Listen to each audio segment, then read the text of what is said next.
Study IQ IAS, आपका selection हमारा mission.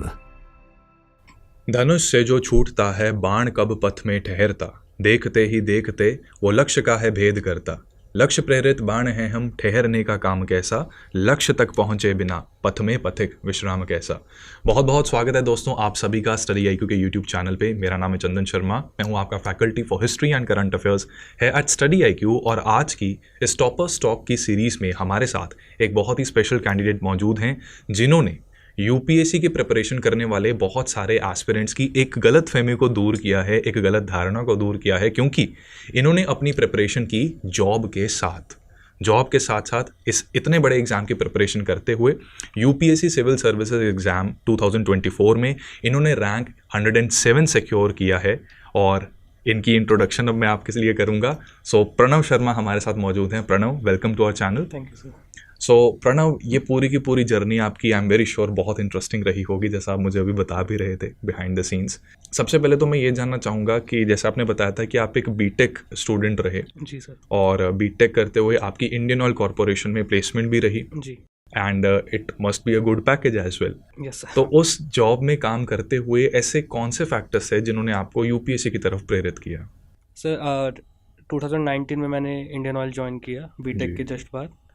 उसके बाद 2020 में कोविड पैंडेमिक आया और उस टाइम पे वी वर हेल्पिंग, मैं ऑफिस में ही था उस टाइम पे।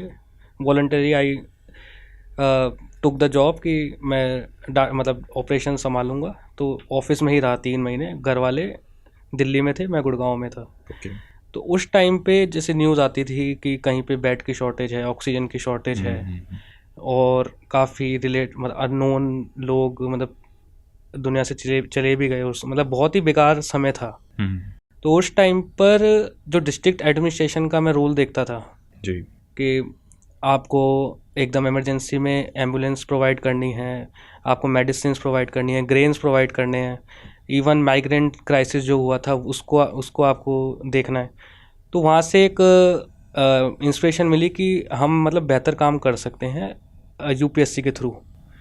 और मतलब देश के जनता के लिए आप काम करना चाहते हैं तो यूपीएससी के थ्रू आप कर सकते हैं। Although Indian oil is also a public service, but better public services through UPSC.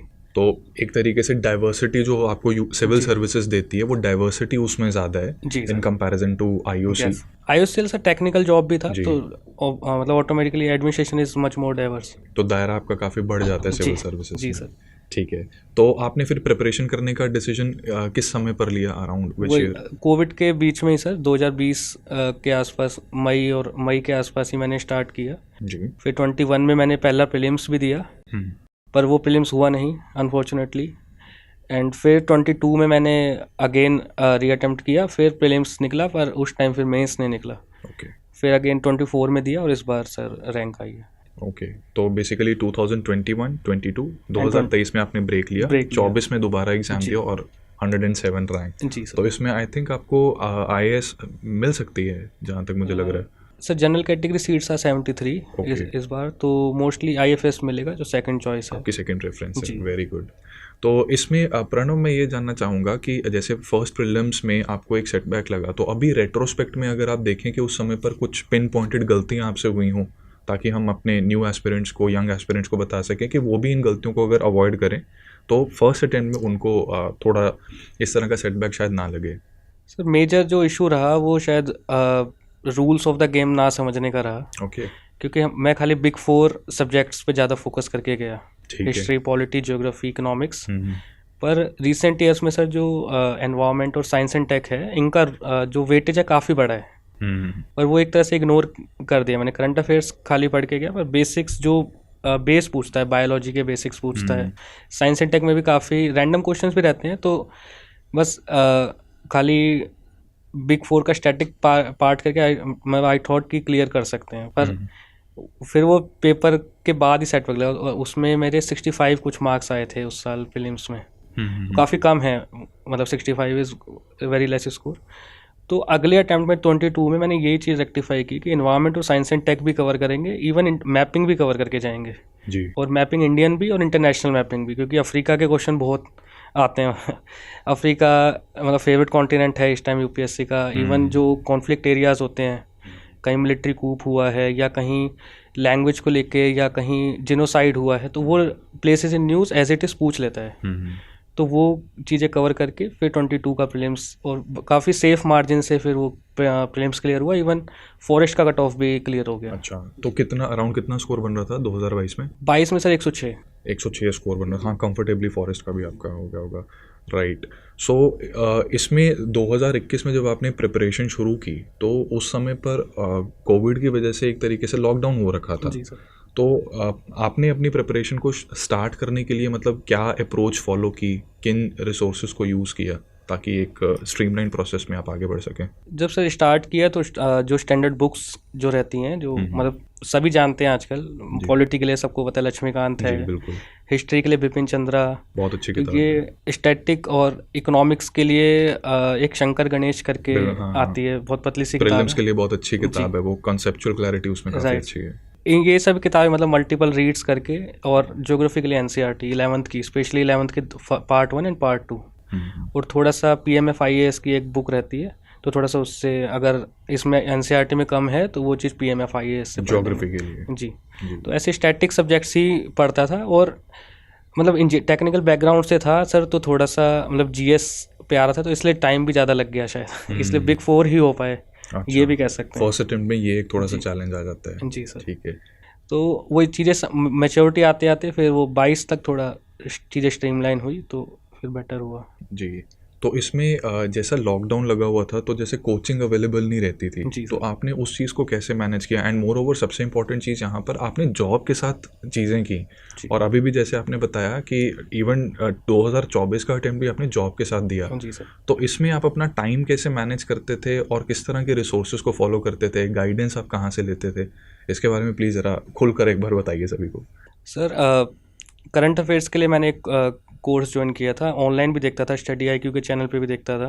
एक पर्सपेक्टिव करके अभी पहले उसका नाम बिग पिक्चर हुआ करता था, जिसमें फ्रैंक रोजन परेरा सर आते थे, राज्यसभा टीवी पे। राज्यसभा टीवी पे। अभी वो बंद हो गया शायद, पर्सपेक्टिव करके एक नया शो आया है जी। तो ऐसे इनसे करंट अफेयर्स की नॉलेज, इवन आपकी जो इंडियन एक्सप्रेस का एनालिसिस रहता है काफ़ी क्रिस्प रहता है, तो ये सब से थोड़ा नॉलेज बेस मतलब इनिशियली बना। ठीक है। उसके बाद से टाइम वाली जो आप बात कर रहे हैं, तो टाइम का ये है सर कि टाइम लिमिटेड था, और इसको मैं ऐसा पॉजिटिव भी ले मतलब अभी तो काफ़ी टाइम लग गया वैसे पेपर निकालने में, पर अभी मैं देखता हूँ सर कि अगर टाइम मेरे पे ज़्यादा भी होता ना, तो भी शायद मैं समझ नहीं पाता उसकी जो टाइम की वैल्यू होती है। जो एस्पिरेंट्स जो वेस्ट करते हैं ना, वो टाइम ही है, उनका जो बेस्ट रिसोर्स है वो टाइम है। ये चीज़ समझते समझते ये मैच्योरिटी आते आते 2-3 अटैम्प्ट्स निकल जाते हैं। और टाइम बचाने का आपका तरीका यही है कि आप डिस्ट्रैक्शन कम करें फर्स्ट ऑफ ऑल। बिल्कुल। जो ये सोशल मीडिया वगैरह का है, या इवन नेगेटिविटी इतना रहता है, जैसे अभी वॉर चल रहा था तो आप फेक न्यूज़ के साइकिल में फंस गए हैं, तो ये डिस्ट्रैक्शन है। अब प्रीलिम्स भी आ रहा है और आप पूरा दिन बैठ के अगर न्यूज़ चैनल देख रहे हैं तो कोई फायदा नहीं होगा, आप खुद वॉर में हैं बेसिकली। जी। और तो ये डिस्ट्रैक्शन कम करना, सोशल मीडिया से पूरा कट ऑफ किया। और जो 4 से 5 घंटे मुझे रोज़ मिलते थे, तो शॉर्ट नोट्स, इसलिए मैं शॉर्ट नोट्स की तरफ मूव किया और डिजिटल नोट्स की तरफ मूव किया। और ऑफिस में न्यूज़पेपर ऑफिस में पढ़ लेता था लंच के थ्रू, या डिजिटल कॉपी जो रेप्लिका रहता है इंडियन एक्सप्रेस का, तो उससे पढ़ लेता था।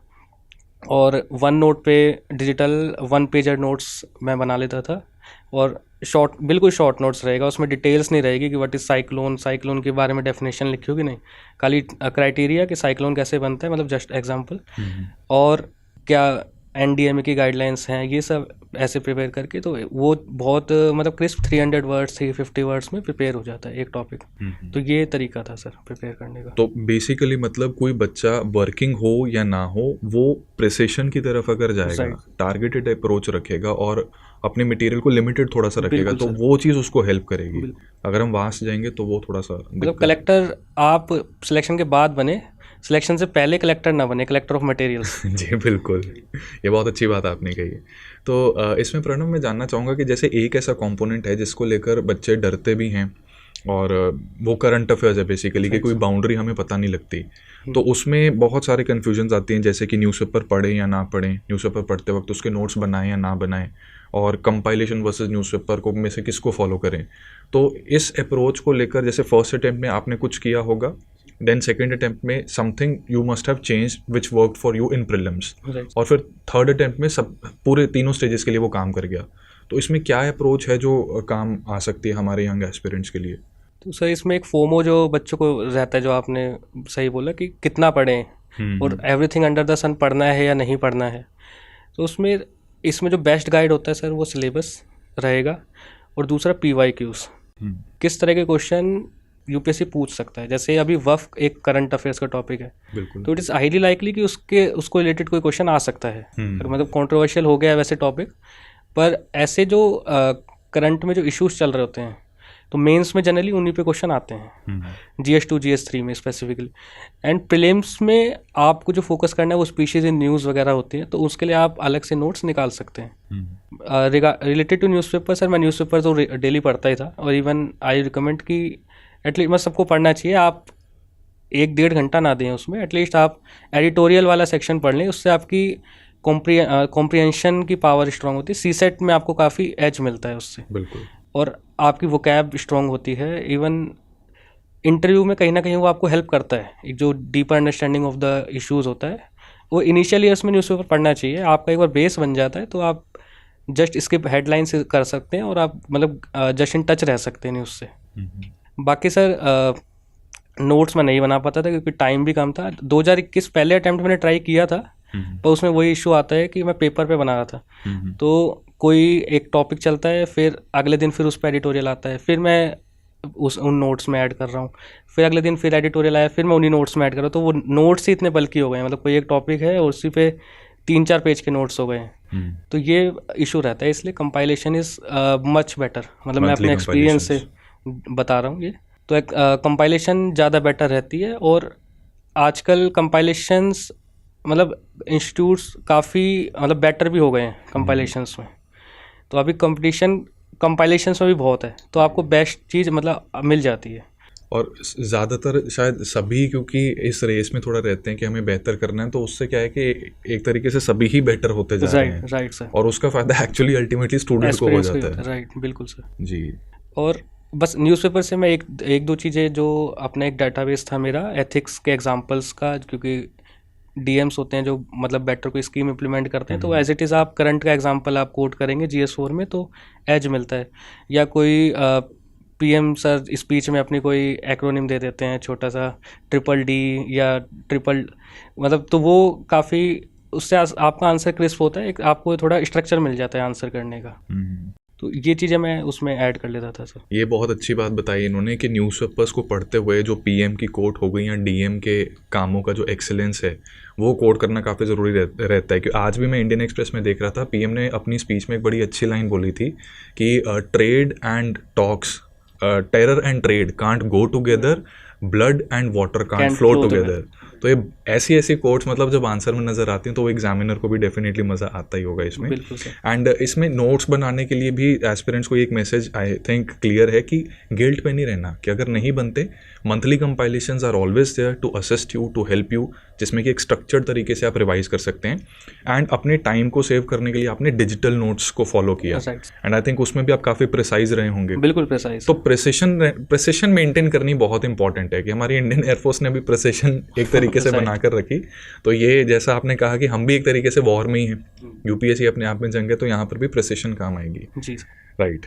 तो इसमें अब मैं आपसे आपके ऑप्शनल सब्जेक्ट्स के बारे में थोड़ा सा जानना चाहूँगा कि जैसा कि आपने कहा कि टेक्निकल बैकग्राउंड को आप बिलोंग करते थे, तो आपने अपने ऑप्शनल्स क्या क्या चूज़ किए, क्या उसमें इंटरेस्टिंग कहानी है? क्योंकि मुझे तो पता है बट हमारे दर्शकों को ज़रा एक बार बता दीजिए। तो सर जब स्टार्ट किया तो एक मतलब भ्रांति जो एस्पिरेंट्स में है कि टेक्निकल सब्जेक्ट्स में ज़्यादा टाइम लगता है, तो मैं भी इसी डर की वजह से ह्यूमैनिटीज़ का सब्जेक्ट लिया। और उस टाइम पे जो मतलब मार्केट फेवरेट्स रहते हैं हमेशा ऑप्शनल, कुछ एंथ्रो, सोशियोलॉजी, PSIR, ये हमेशा फेवरेट्स रहते हैं, इसमें बहुत बच्चा पेपर लिखता है। तो मैंने सोशियोलॉजी लिया, सबसे छोटा सिलेबस क्या है सोशियोलॉजी लिया। 21 में तो प्रीलिम्स मेंस लिखने का मौका नहीं मिला, 22 में मेंस लिखा, पर जो नेचुरल जो अंदर से इंटरेस्ट था ना वो शायद कम था, तो इसलिए मार्क्स भी उतने रिफ्लेक्ट नहीं हुआ मार्क्स में बेसिकली। 226 मार्क्स आए सोशियोलॉजी से, जो 2022 का मेंस था। फिर उस टाइम पे मुझे लगा कि अगर गोइंग फॉरवर्ड इस बार तो चलो मेंस नहीं निकला, गोइंग फॉरवर्ड अगर क्या मैं श्योर हूँ कि अगला मेंस में सोशोलॉजी से लिखूँगा और वो निकल जाएगा, तो उस टाइम पे मैं बहुत डाउट में था सर। तो मैंने एक मेंटर से बात की, अविनाश सिंह सर से, वो मैथ्स के फैकल्टी हैं, तो उनसे बात की। उन्होंने बोला कि अभी यू हैव, मतलब 2 अटैम्प्ट हुए हैं, अभी यू हैव अटैम्प्ट्स, बैकग्राउंड भी है, गेट का एग्ज़ाम दिया है, जेई का एग्ज़ाम दिया है, तो मैथ्स के लेकर नेचुरल अंदर से भी इंटरेस्ट था। तो मैथ्स का सिलेबस देखा सर, PYQ देखे तो काफ़ी थे, अप्रोचेबल क्वेश्चन लगे, जो 12th के लिमिट्स, डिफरेंशिएशन, कैलकुलस, ये सब उसमें था। तो आई थॉट कि इसको एक बार मतलब लीप ऑफ फेथ लेते हैं और इसको ट्राई एक को देते हैं। तो 2023 का अटैम्प्ट स्किप करके मैथ्स को 2 बार आइट्रेशन दिया और फिर 24 में मैथ्स से दिया और इस बार 271 मार्क्स आए। तो it played a big role in getting this rank sir. तो इसमें ना जैसे बहुत सारे स्टूडेंट्स, इवन मैं भी जब अपनी प्रिपरेशन करता था, दिमाग में ना एक ये चीज़ आती है कि जैसे मैथमेटिक्स हो गया या electrical engineering for that matter हो गया, इस तरह के सब्जेक्ट्स में ना गाइडेंस कई बार नहीं मिल पाती, टेस्ट सीरीज़ नहीं मिल पाती, एंड समटाइम्स इवन सोर्सेज कौन से फॉलो करने हैं उसको लेकर भी क्लैरिटी नहीं होती। बहुत सारे इवन यूट्यूब पे भी हम सर्च करेंगे, हमारे टाइम पे तो इतना था नहीं, बट आज भी इन सब्जेक्ट्स को लेकर, टेक्निकल सब्जेक्ट्स को लेकर गाइडेंस थोड़ी कम है। तो आपने इस चैलेंज को कैसे मैनेज किया अपनी प्रिपरेशन के टाइम पर? सर टेक्निकल सब्जेक्ट्स में है ये फंडामेंटल इशू। ऑल्दो मैथ्स में आई गॉट लकी कि आई गॉट फॉर्चुनेट कि मेरे को अविनाश सिंह सर मिले, उन्होंने, उनके थ्रू ही मैं ऑनलाइन उनकी क्लासें लेके वहीं से शॉर्ट नोट्स बना के उसी को प्रिपेयर करता था। टेस्ट सीरीज़ का मतलब इतना मैं टेस्ट सीरीज लिख भी नहीं पाया, टाइम मतलब GS भी था, फिर ऑफिस भी था, फिर मैथ्स भी था, तो टेस्ट सीरीज तो नहीं लिख पाया। पर मैथ्स में एक मतलब जो हिडन एडवांटेज यही है कि आप PYQ अगर ढंग से कर लेते हैं तो आपको टेस्ट सीरीज की रिक्वायरमेंट नहीं होती है, क्योंकि 85-90% जो होता है वो हिट वो PYQ से हो जाते हैं क्वेश्चंस। तो ये एक मैथ्स का मतलब प्लस फैक्टर है। तो मैं PYQ रिलीजियसली किए 2 बार 3 बार, इवन फॉरेस्ट सर्विस के मैंने PYQ भी किए। तो उससे मेरा जो इस बार कंफर्टेबल था सर दोनों पेपर में, क्योंकि पहले वो क्वेश्चन देखे हुए थे जो बेसिकली पेपर में आए थे। तो टेक्निकल सब्जेक्ट में एक सबसे इम्पॉर्टेंट मैसेज यहाँ पर ये निकल के आ रहा है कि हम जो मार्केट ट्रेंड होता है, सो कॉल्ड मार्केट ट्रेंड, और एक जो हाइप क्रिएट की जाती है, तो उसको फॉलो ना करते हुए हमें अपना इंटरेस्ट फॉलो करना चाहिए। पहली बात ये। दूसरी बात, टेक्निकल सब्जेक्ट्स को टैकल करना आसान रहता है, जैसा कि प्रणव ने यहाँ पे स्टैटिक रहता है, स्टैटिक सब्जेक्ट है। मैथमेटिक्स को एक बार आपने कर लिया, कोई करंट क्या ही करंट अफेयर्स आ जाएगा मैथमेटिक्स में। उसके बाद जो क्वेश्चंस हैं, जैसा कि आपने बताया कि अप टू 90% कन्वर्जेंस हो जाती है प्रीवियस ईयर क्वेश्चन से, कि कुछ फिगर्स चेंज हो जाएंगी बट क्वेश्चन लगभग सेम रहेगा। तो अगर आपने प्रीवियस ईयर क्वेश्चंस को अच्छे से घोट के पी लिया, अच्छे से प्रैक्टिस कर लिया मोस्ट इंपॉर्टेंटली, तो उसके अंदर आप काफ़ी अच्छा स्कोर कर सकते हैं, and that is what matters I think. तो ये जो एक गलत धारणा है ना, कई बार क्या करते हैं बच्चे कि जस्ट बिकॉज कि फ्लो चल रहा है, तो एक सब्जेक्ट जो ऑलरेडी जिसको हम जानते हैं, पढ़ चुके हैं, उसमें हम अच्छे हैं, उसको छोड़कर हम एंटायरली एक नए सब्जेक्ट पे चले जाते हैं इन द होप कि इसकी जी कन्वर्जेंस होगी, इसका ये होगा, इसमें मार्क्स ज़्यादा आएंगे। तो वो गड़बड़ है। रादर के मैथ्स में आई थिंक आपको समय भी रिलेटिवली कम ही लगा होगा चीज़ों को समझने के लिए, क्योंकि काफ़ी चीज़ें आप पहले से जानते थे। वो गेट के टाइम पे भी कुछ चीज़ें पढ़ी थी सर, मैट्रिसेस वगैरह, इवन जेई के टाइम पे कैलकुलस पढ़ा था, तो वो बैकग्राउंड था। ऑल्दो इसमें थोड़ा सा मैथ्स जेई से अलग आ जाता है, क्योंकि सब्जेक्टिव पेपर होता है, वहाँ ऑब्जेक्टिव हुआ करता था। बिल्कुल। तो इसमें चीज़ें लिखनी होती हैं, आपको स्टेप्स प्रॉपर लिखने होते हैं कि आपको नाउ मल्टीप्लाइंग बोथ साइड्स ऐसे करके। तो ये इस चीज़ की प्रैक्टिस जो आंसर राइटिंग है बेसिकली, बोर्ड एग्जाम्स की फीलिंग आई होगी, बोर्ड एग्जाम्स की फीलिंग है, राइट सर, करेक्ट, वही एग्जैक्ट है। उसका जो फीलिंग है वो बोर्ड वाली ही है कि आपको पेपर भरना है। मैथ्स में भी मतलब पेपर भरना, वैसे आप उसको कैलकुलेटर पे कर सकते हैं, मतलब कैलकुलेटर अलाउड रहता है, साइंटिफिक कैलकुलेटर, उसमें कैलकुलस वगैरह सब हो सकता है, पर आपको वो स्टेप्स लिखने पड़ेंगे, नहीं तो हो सकता है मार्क्स कट जाएं। और मतलब अभी ट्रांसपेरेंट इतना है नहीं चेकिंग प्रोसेस, तो कुछ पता है नहीं वो क्या रियलाइज नहीं होता कि एग्जैक्टली कहाँ पे गड़बड़ हुई। जी सर। ठीक है, तो ऑप्शनल की तो बात हो गई, और ऑप्शनल में आपने काफ़ी अच्छी इंसाइट्स दी हैं, और मैं उम्मीद करता हूँ कि हमारे जो यंग एस्पिरेंट्स जो खासकर मैथ्स की तरफ जिनका झुकाव है, तो इसी ऑप्शनल के साथ आगे बढ़ें, rather than choosing entirely a different और अ न्यू ऑप्शनल। और इंटरेस्ट सबसे इंपॉर्टेंट रहता है। एक चीज़ और इसमें ऐड करना चाहूँगा कि पीयर प्रेशर में या मार्केट ट्रेंड्स या मार्क्स को देख के कभी भी ऑप्शन नहीं लेना चाहिए, क्योंकि जर्नी यूपीएससी काफ़ी लंबी हो सकती है। जी। मतलब आप लकी हैं अगर फर्स्ट अटैम्प्ट में हो रहा है, नहीं तो और फर्स्ट अटैम्प्ट में भी हो भी रहा है तो भी जर्नी 2 साल की है जी बिल्कुल। तो जर्नी लंबी है, तो आपको ऐसा ऑप्शन लेना है जिसके साथ आप रह सकें, आपको बाद में उससे मतलब हेट फीलिंग नहीं आनी चाहिए। तो it's like choosing a wife basically. ये तो मैं बिल्कुल ये एग्जांपल अपनी क्लासेस में भी देता हूँ कि जैसे मैंने भी सोशोलॉजी ऑप्शनल लिया था इनिशियली, तो हुआ हमारे साथ ये कि स्टडी है क्यों मैं टीच हिस्ट्री और ऑप्शनल मेरा सोशोलॉजी था, तो ये अब रियलाइज़ होता है कि हमें प्यार हिस्ट्री से था, शादी सोशोलॉजी से कर ली, तो वो गड़बड़ हो गई वहाँ पर। तो बाकी मेरी वाइफ भी ये देख रही होगी पॉडकास्ट तो और उनका ऑप्शनल सोशोलॉजी था, तो मैं ये क्लियर कर दूं कि यहाँ पर सिर्फ ऑप्शनल सब्जेक्ट की बात हो रही है एंड बाकी जिनको सोशोलॉजी में इंटरेस्ट है तो बढ़िया है, उसके साथ आपको कंटिन्यू करना चाहिए। एंड एज माई वाइफ से समटाइम्स कि सोशोलॉजी के साथ भी आप टाइम ज़्यादा स्पेंड करो तो वो भी उससे भी प्यार हो जाएगा। तो इंटरेस्ट बड़ा मैटर करता है, बिल्कुल राइट। एंड इंटरेस्ट के इनिशियली थोड़ा सा आई थिंक आप भी ट्रेंड्स के चक्कर में पड़ गए, तो दो अटेम्प्ट्स तो थोड़ा सा सेकेंड अटेम्प्ट बेसिकली इम्पैक्ट हुआ। हाँ। और 2023 में आपको थोड़ी सी ब्रेक लेनी पड़ी। हाँ, राइट। तो ठीक है। अब प्रणव मैं ये जानना चाहूँगा कि देखो कई बार क्या है कि बच्चे ना इन प्रोसेस को थोड़ा अंडर एस्टिमेट कर देते हैं, कुछ लोग ओवर एस्टिमेट कर देते हैं। अंडर एस्टिमेट इस सेंस में कि we have seen toppers in the past जिन्होंने 10 महीने की प्रिपरेशन में या 8 महीने की प्रिपरेशन में एग्ज़ाम निकाल रखा है, तो बहुत से बच्चे खुद से भी वही एक्सपेक्टेशन रखना शुरू कर देते हैं।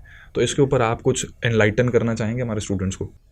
ये मतलब आप मतलब पहली बार बैट पकड़ना सीख रहे हैं और आप चाह रहे हैं कि आप कोहली वाली एवरेज लेके आएँ पहले मैच में, तो वो मतलब पॉसिबल नहीं है। अगर आप बचपन से जीनियस रहे हैं तो अलग चीज़ है जी बिल्कुल, पर जीनियस का क्या रहता है सर कि दे आर माइनॉरिटी, 2-3% मैक्सिमम इतने कैंडिडेट्स। तो अगर आप उसमें से हैं और आपको ये बात पता भी है कि आप उसमें से हैं तो इट्स गुड, पर आप एक्सपेरिमेंट ऐसे ना करें। एक सिस्टमेटिक प्रोसेस है, एटलीस्ट आप 1 साल पहले जर्नी अपनी स्टार्ट करें और जो लेड आउट रूल्स हैं कि पीवाई को सॉल्व करना है, शॉर्ट नोट्स वगैरह बनाएंगे हम, क्योंकि मेंस में टाइम भी बहुत कम रहता है। लास्ट वीक जो मेंस का रहता है पेपर जो होता है GS1 के बाद आफ्टरनून में GS2 का पेपर होता है, तो GS2 को आपको उसी टाइम पे रिवाइज करना है। तो आपको जब तक शॉर्ट नोट्स नहीं होंगे आप वहाँ पे लक्ष्मीकांत के अंदर हाईलाइट करके नहीं ले जा सकते।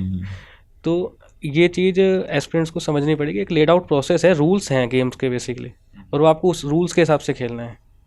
तो ये है सर, ये बड़ी अच्छी बात है। इससे मेरे को अपनी तैयारी का एक इंसिडेंट याद आ गया कि GS2 के लिए ना मैं 42 पेजेस मतलब टोटल डिवाइड बाय 21 शीट्स, तो उसमें कंडेंस करके मटेरियल को लेके गया था। और ब्रेक में उतना ही टाइम होता है चीज़ों को पढ़ने का।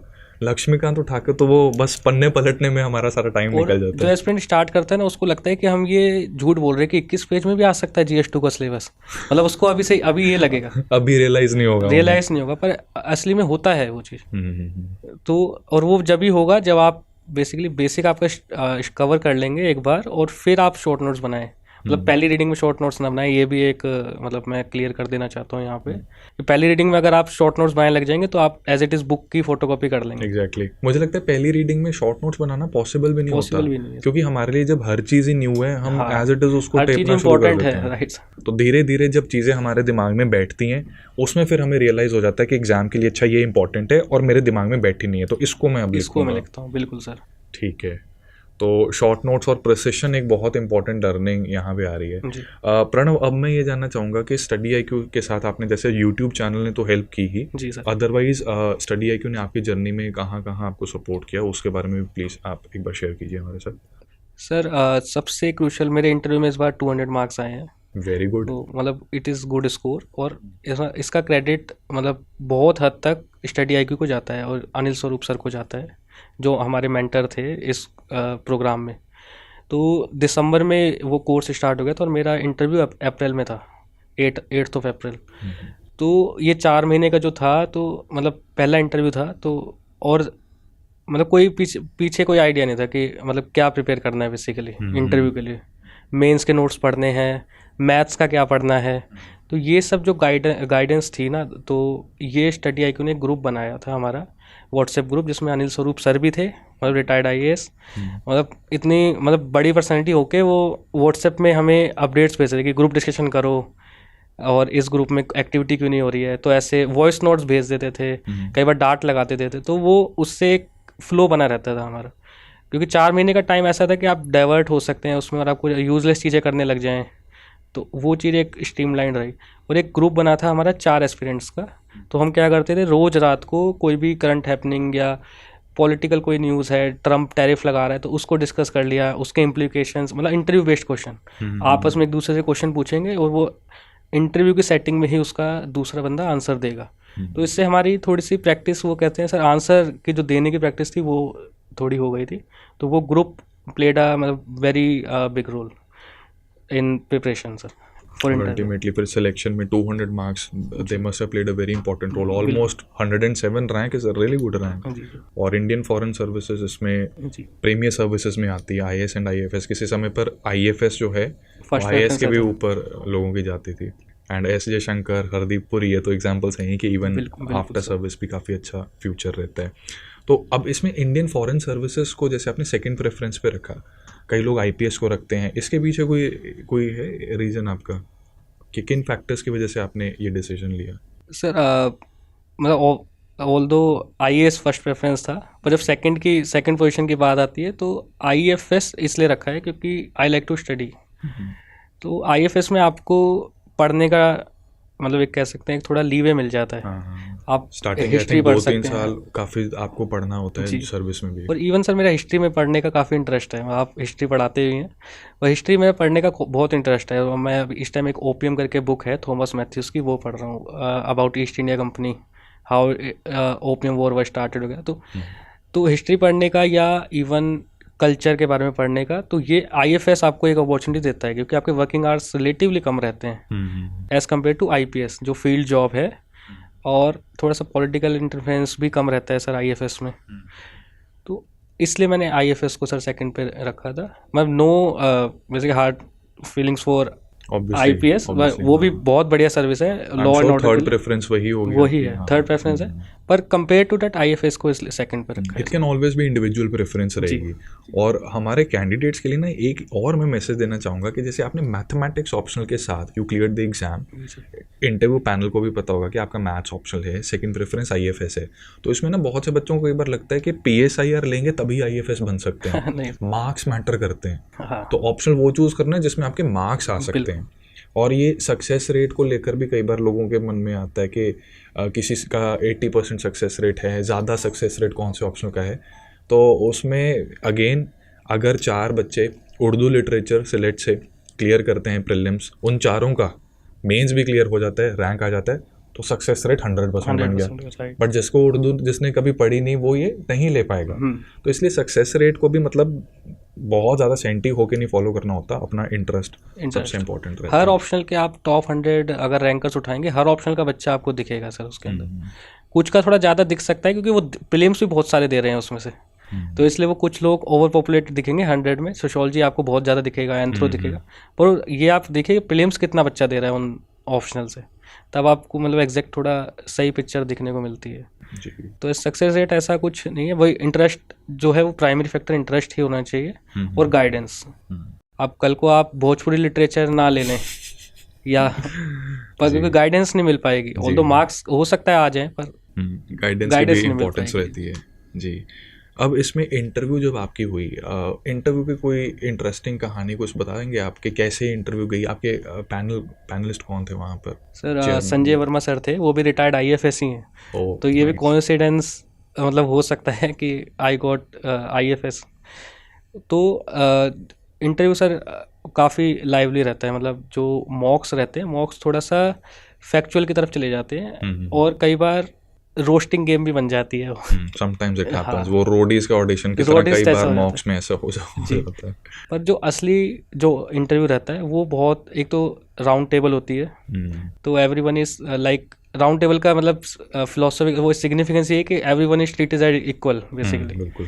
तो उसमें 5 मेंबर्स आपके काफ़ी जो इमीडिएट लेफ्ट और राइट होते हैं वो काफ़ी क्लोज होते हैं मेंबर्स आपके। तो और सामने चेयरपर्सन रहते हैं। तो चेयरपर्सन सर ने स्टार्ट भी किया तो बहुत ही मतलब स्टार्ट ऐसे किया कि suppose you have to devise a IQ measuring parameter, so beard would be a factor. अब मैं अपने मन में सोच रहा था, मतलब जैसे क्वेश्चन चल रहा था उनका कि आपको IQ नापनी है यूथ की, अपने एज के ग्रुप की, तो मैं सोच रहा हूँ कि मैं क्या क्या पैरामीटर लेके आऊँगा उसके अंदर, कि मैं सी सेट वगैरह को, मैं दिमाग में प्रोसेसिंग स्टार्ट हो गई है। लास्ट में पूछा कि would beard be a factor to measure the intelligence, तो क्वेश्चन पूरा चेंज हो गया। तो फिर मैंने उसका आंसर दिया कि नहीं sir, beard is a physical feature और उससे इंटेलिजेंस इज समथिंग इंटरनल, तो वो कोई रिलेशन नहीं है। तो he was satisfied with the answer. फिर मैं इंडियन ऑयल से हूँ, तो अगला क्वेश्चन उन्होंने पूछा कि आप इंडियन ऑयल क्यों नाम रखा है इस कंपनी का, since 85% of the crude oil we are importing, तो फॉरेन ऑयल क्यों नहीं है इसका नाम। तो इसका भी आंसर मैंने दिया, तो कहते दैट्स अ गुड वन। तो और लास्ट में तो फिर क्या इसका आंसर क्या दिया इसका था, याद करके थोड़ा बताओ। इसका आंसर सर मतलब बहुत रैंडम आंसर है, कुछ उसका भी कोई लॉजिक बन नहीं रहा। मैंने बोला सर कि when we import the oil it is foreign oil definitely, but when we bring it to our refineries and process it it becomes Indian. तो वो कहते हैं डेट्स अ गुड वन, मतलब कुछ स्ट्रेट फॉरवर्ड कोई उसमें हाँ घुमा फिरा नहीं। ऐसा क्वेश्चन मतलब पहली बार ही मैं सुन रहा था, मतलब एकदम बाउंसर टाइप था ये क्वेश्चन मेरे लिए। तो फिर अगले मेंबर पे गया, उन मतलब नेचुरल क्वेश्चन ही थे, कुछ प्लेसेस इन न्यूज़ पूछ लिया था मेरे से एक मेंबर ने, रामबिली, व्हाट इज़ रामबिली। तो वो आंध्र प्रदेश में हम we are developing a nuclear submarine base, under water submarine base. और फिर लाल मोनिर हाट न्यूज़ में था, एक दिन पहले ही न्यूज़ में था सर, ट्यूसडे को मेरा इंटरव्यू था, मंडे को ये टाइम्स ऑफ इंडिया में था आर्टिकल आया हुआ जी। और एक लाल मोनिर हाट करके पूछा, तो वो नॉर्दर्न बांग्लादेश में, China is planning to develop air base there.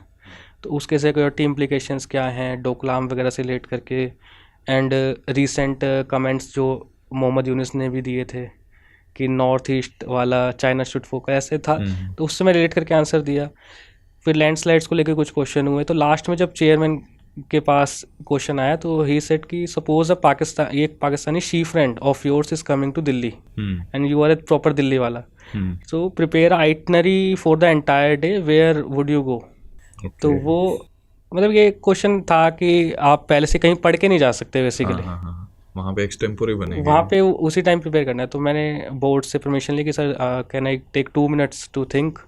तो कहते हैं यस गो अहेड। तो 2 मिनट मतलब सोचा, थोड़ा मेंटल मैप टाइप डेवलप किया। तो इस क्वेश्चन को मैंने वो हिस्ट्री की अप्रोच से किया कि सर मैं हिस्टोरिकली लेके जाना चाहूँगा उसको, मतलब पूरे दिल्ली की हिस्ट्री ट्रेस करेंगे फ्रॉम इंद्रप्रस्थ। इंद्रप्रस्थ से स्टार्ट करेंगे, एक यमुना के पास घाट है जो सबसे पुराना, जिसको ये ब्रिज वो यमुना के पास घाट है, अभी मैं नाम भूल रहा हूँ सर उसका, पर उसको बोलते हैं कि वो दिल्ली की सबसे पुरानी प्लेस है, मतलब हिस्टोरिकली और इवन आर्कियोलॉजिकली। तो वहाँ से मैंने स्टार्ट किया। फिर मैं मुग़ल ये सल्तनत पीरियड पे लेके आया, फिरोज कोटला एंड फिर मुग़ल पीरियड पे लेके आया, red fort and Jama Masjid, Chandni Chowk, फिर लुटियंस दिल्ली। फिर लास्ट में पूछते कि एक मैम थी, वो कहती कि जामा मस्जिद तो रह ही गई, मतलब पाकिस्तान। तो फिर वो था कि ma'am if time permits we can go there. तो ऐसे करके मतलब कोई क्वेश्चन पे प्रेशर नहीं लिया बेसिकली, कि कोई क्वेश्चन था कि मैं यहाँ पे सॉरी बोलने लगी, sorry ma'am I forgot to mention Jama Masjid, ऐसा कुछ नहीं, वो बहुत ईजी रहता है सर। तो लास्ट में उनका बोला कि okay if our time with you is over, thank you very much, फिर आई लेफ्ट। तो बेसिकली पर्सनालिटी टेस्ट होता है, उसमें आपकी स्पॉन्टेनिटी बेसिकली टेस्ट होती है, you can not prepare it beforehand. और जितनी सेल्फ अवेयरनेस होगी regarding your DAF, regarding what you have done your entire life, और अभी क्या करोगे, तो वो चीज़ें डैफ तो सर अच्छे से प्रिपेयर किया था, इवन मतलब करना भी चाहिए, क्योंकि डैफ और करंट अफेयर्स के मैंने लगभग 100 पेज के नोट्स बनाए थे, क्योंकि 4 महीने भी थे तो वो बन ही गए थे 100 पेज के। और इवन इंटरव्यू के टाइम पे I started reading 2 newspapers specifically, Indian express और टाइम्स ऑफ इंडिया, और बाद में लास्ट के 1 मंथ में इकोनॉमिक्स का भी उठा लिया था, क्योंकि डोनाल्ड ट्रम्प साहब थोड़े से एक्टिव हो गए थे। बिल्कुल। तो इकोनॉमिक मतलब उसमें क्वेश्चन आने का बहुत ज़्यादा चांसेस थे, आया नहीं, ऑल्दो एक बस ऑयल से रिलेटेड पूछा, ऑयल डिप्लोमेसी से रिलेटेड, क्योंकि इंडियन ऑयल वाला बैकग्राउंड था। तो बस ऑयल का पूछा कि ट्रम्प एंड कनाडा का कुछ चल रहा था उस टाइम पे, तो इसलिए वो इकोनॉमिक्स का न्यूज़पेपर भी ऐड किया, और उनसे बस छोटे से नोट्स निकाल लेता था, और बाकी दिल्ली से रिलेटेड ये डैफ के जो एरियाज़ हैं उनको प्रिपेयर किया अच्छे से, जो इश्यूज़ थे। तो ये रहता है, और मतलब करना भी चाहिए, और डैफ प्रिपेयर आपको अच्छे से करना चाहिए। तो काफ़ी अच्छे से प्रिपेयर करके then that justifies the 200 marks that you got. जी सर, दैट इज़ गुड। तो अब यहाँ पर हम अपने सेशन को एंड करने से पहले मैं आपसे ना एक शॉर्ट मैसेज चाहूँगा जो आप हमारे 2026 एंड 27 के एस्पिरेंट्स को देना चाहते हैं, खासकर उन एस्पिरेंट्स को जो जॉब के साथ प्रिपरेशन करना चाहते हैं, तो उनके लिए आप प्लीज़ एक मैसेज ज़रूर शेयर कीजिए। सर 26 वालों के लिए मैसेज रहेगा कि दिसंबर तक आप ट्राई कीजिए अपना मेंस कवर करने का, एटलीस्ट मैं जनवरी तक एक्सटेंड कर लीजिए, उससे ज़्यादा ना कीजिए। अगर आपका पहला अटैम्प्ट है 26 में तो प्रीलिम्स के लिए आपको फुल फ्लेज 3 से 4 महीने देने पड़ेंगे, तो वो आप अभी से ही उसको अभी से प्लान कीजिए बेसिकली। और ट्राई कीजिए शॉर्ट नोट्स, मतलब अभी अगर फर्स्ट रीडिंग है, फाउंडेशन कर रहे हैं तो अभी तो शायद नहीं बना पाएंगे, पर ट्राई कीजिए मल्टीपल रीडिंग करने का, मतलब वीकली आप एक बार रिवीजन कर लीजिए, फिर मंथली एक बार रिवीजन कर लीजिए 3-4 दिन दे के, और हाईलाइट कर लीजिए। और पहली रीडिंग में हाइलाइटर की जगह पेंसिल यूज़ करें, क्योंकि बाद में रिग्रेट होगा नहीं तो पूरी किताब रंगीन हो जाएगी। हाँ, रंगीन हो जाएगी। पेंसिल यूज़ करें, फिर सब्सिक्वेंट रिवीजन के स्टेजेस पे आप हाइलाइटर की तरफ जाएं और फिर हाइलाइटेड पोर्शन ही पढ़ें। मतलब एक वर्ड हाईलाइट करें और ट्राई कीजिए कि उसके आसपास का मुझे क्या रिकॉल कर पा रहा हूँ। या अगस्त क्रांति है तो मैं अगस्त क्रांति हाईलाइट किया तो मेरे को क्या याद आ रहा है उसके आसपास का, क्या क्या उससे पहले की इवेंट्स थे, क्या उसके बाद के डेवलपमेंट्स हुए। तो ऐसे प्रिपेयर करते हैं तो लिंकेजेस थोड़े ज़्यादा मतलब बनते हैं सर, जो मेरा मानना है। तो दिसंबर या एट मैक्स टू मैक्स जनवरी तक आप प्रिपेयर कर लें। शॉर्ट नोट्स का ट्राई कीजिए, PYQ आप देख के ब्रेनस्टॉर्मिंग उस पर कर लें, स्पेशली रिसेंट ईयर्स के PY, क्योंकि आपको थोड़ा सा डायरेक्शन मिल जाता है कि पूछ क्या रहा है उन बेसिकली UPSC। लेटेस्ट ट्रेंड भी पता चल जाते हैं जी। और 27 वालों के लिए सर अभी उनके पास तो मतलब टाइम है, पर इस टाइम को एज अ मतलब वेस्ट करने की जगह उसको अगर जितना अच्छे से यूज़ कर पाएँ, क्योंकि दे आर यंग, और अगर आप यंग एज पे ब्यूरोक्रेसी में जाते हैं तो आप टॉप पोजीशन पे पहुंच सकते हैं। बिल्कुल। आप कैपसेक भी बन सकते हैं। बिल्कुल। तो आप टाइम वेस्ट करने की जगह या उसको ऐसा देखने की जगह कि बहुत सारा टाइम है, पढ़ लेंगे, प्रोक्रेस्टिनेट ना करें, अभी से ही 26 की तरह दिमाग में रख के प्रिपेयर करें। और एलिजिबल आप 27 में होंगे तो उसमें दीजिए, तो आप बेटर फर्स्ट टाइम में या बेटर रैंक ला पाएंगे।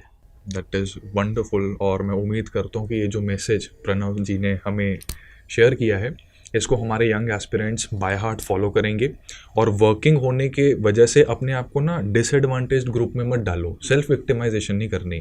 ये जो वर्किंग होना है ये आपको एक मैच्योरिटी देता है। आपका टाइम भले ही लिमिटेड होता है लेकिन उसकी लिमिटेशन की वजह से आप उसकी वैल्यू ज़्यादा करते हैं, and you might end up using it really well in comparison to someone जो फुल टाइम प्रिपेयर कर रहा है। सो जुट जाइए, पूरे दिल से, पूरी शिद्दत से अपनी प्रिपरेशन कीजिए। ईश्वर आपको भरपूर कामयाबी दें। आज के सेशन में इतना ही, जल्दी अगली वीडियो में आपसे मुलाकात होगी। Thank you so much. जय हिंद।